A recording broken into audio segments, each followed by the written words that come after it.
আজকে রান্না করব নিরামিষ ফুলকপি আর আলুর ঝোল। ফুলকপিটা আমি কেটে নিয়েছি, আলু আর ফুলকপি একটু ভাপ দিয়ে ফেলে দেব জল। কড়াই বসিয়ে দিয়েছি, কড়াইতে কিছুটা তেল ছিল আর কিছুটা তেল আমি দিয়ে দিয়েছি। এবার আমি কিছু ফোড়ন দিয়ে ফুলকপি আলুটা দিয়ে দেব। ফোড়নে দিয়ে দিচ্ছি গরম মশলা আর জিরে ফোড়ন দিয়ে দিচ্ছি। এবার ফুলকপিগুলো দিয়ে দেব, লবণ আর হলুদ দিয়ে দিয়েছি। এবার একটু ভেজে নেব, ভালো করে ভেজে নেব ফুলকপিগুলো।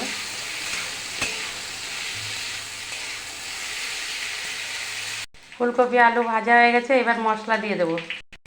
হলুদ দিয়ে দিয়েছি মশলার মধ্যে, আর মশলার মধ্যে দিয়েছি আদা জিরে লঙ্কা বাটা। এবার ভালো করে কষিয়ে নেব।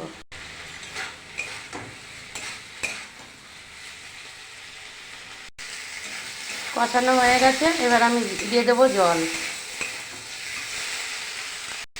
এবার জল দিয়ে দিয়েছি, কিছুক্ষণ আমি ফুটিয়ে নেব। ঝোলটা প্রায় হয়ে এসেছে, এবার দিয়ে দিচ্ছি কিছুটা ঘি।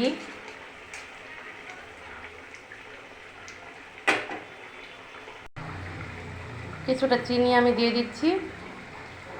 ফুলকপি আলুর ঝোলটা হয়ে গেছে, একটা পাত্রের মধ্যে ঢেলে নিয়েছি। তোমাদের কেমন লাগলো অবশ্যই কমেন্ট করে জানিও।